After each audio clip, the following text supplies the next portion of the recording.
Hi, I want to welcome you to our Message of the Week program. And so I'm excited to get you guys started. And I figured we'd just start right at the very top. And one of the first skills, and probably one of the most important skills that I think that I teach the kids. And that's the polite introduction, right? The polite introduction serves a whole host of benefits to kids, whether they're receiving it or they're giving it. So if your child is shy and timid, they're going to have a little tougher time, and so this is going to bring them up in the confidence level. If your child's already super confident, well, it's going to give them that tool that's going to make them even more confident, or better. I guess maybe they don't need more confidence, but better confidence to be able to engage with people on a social level.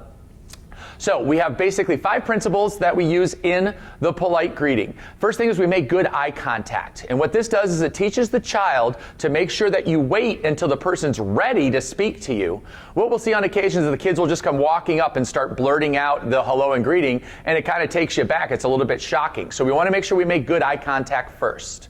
After that, we want to smile. Right? A good smile on our face lets the person know, hey, we're friendly and we're going to approach. Right? Sometimes we get caught in our day or wrapped up in what we're thinking, and we don't really realize that you can have a scowl on your face or just kind of a mean look. So we really want to make sure that we tell the kids, actively smile.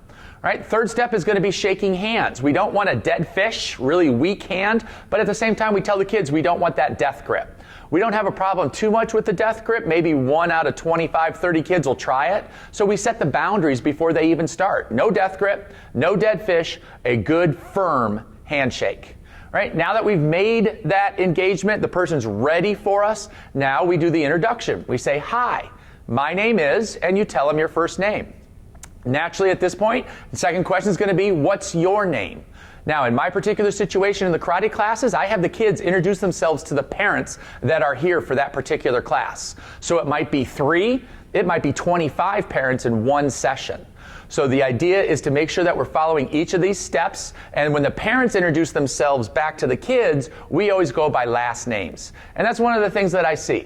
Talking to educators or sometimes counselors, teachers, and occasionally just parents, right? You think, well, my last name has too many syllables, it's too hard for the kids to pronounce. I say hogwash. Kids are smart. If we set the bar high and we set expectations, they're going to meet them. Whether your name is 2 syllables or 5 syllables is irrelevant. They just need to practice it a little bit more. So we don't settle for mediocre. We don't dumb down what we expect. We set the bar. Right? And we're going to practice it until we get there. So it's just kind of a side note about using your last names when you're introducing. It's also kind of a dead art form. If you talk to our grandparents and generations before, it was a given, right? You never used anybody's first name unless you were really good friends.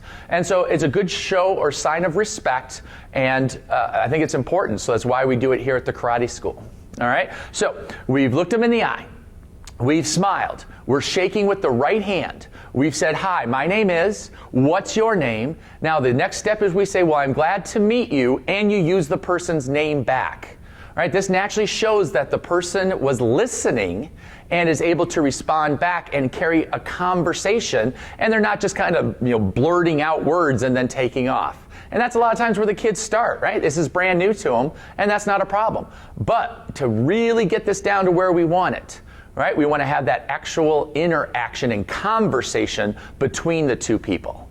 So this is going to help all kids, whether your child is shy and introverted or timid, right? It's going to bring them up and give them a little bit more confidence. If your child is already super confident, well, this is going to give them a tool that's going to even help them make them more successful when they go to get jobs, right? At a job interview, college interviews, or just anytime they're meeting somebody important, doing a polite introduction is great. So the final note on this is just like any block, punch, kick, anything physical in the martial arts, this requires practice. And to me, it doesn't matter if you do it with the same person every day or you do it with somebody different every day. The point is to practice. So if you meet your school teacher, if you drop your child off, you do your polite introduction, right? If you have grandma coming over and watching the kids, right? You do your polite introduction. Doesn't matter who it is. It's just a matter to make sure that we practice it as much as possible and give positive feedback on what you liked. And that's, I guess, a side little second note for you guys, right? Ignore the negative. The kids are gonna do things not super well, right? Notice I didn't say wrong. Not super well, right? It's a new skill. It's going to take them a while to learn it. So we pick out the thing or things that we liked and we tell the kids that, and then we correct the other things a little bit later on. All right? So to wrap it up, a proper polite introduction. Make sure we make good eye contact. Once we have eye contact with the person we want to speak with, make sure we smile. We got to be friendly, right? Put out our right hand and make sure we have a firm handshake. No dead fish, no death grip. All right? Then we introduce, hi, my name is, what's your name? And I'm pleased to meet you, and use the person's name back. All right? I hope that's a great tip for you guys. If you have anything specific that hits home for you, please feel free to email me in. I've got a couple pages of notes to get through, so I'm excited, and I'll talk to you next week.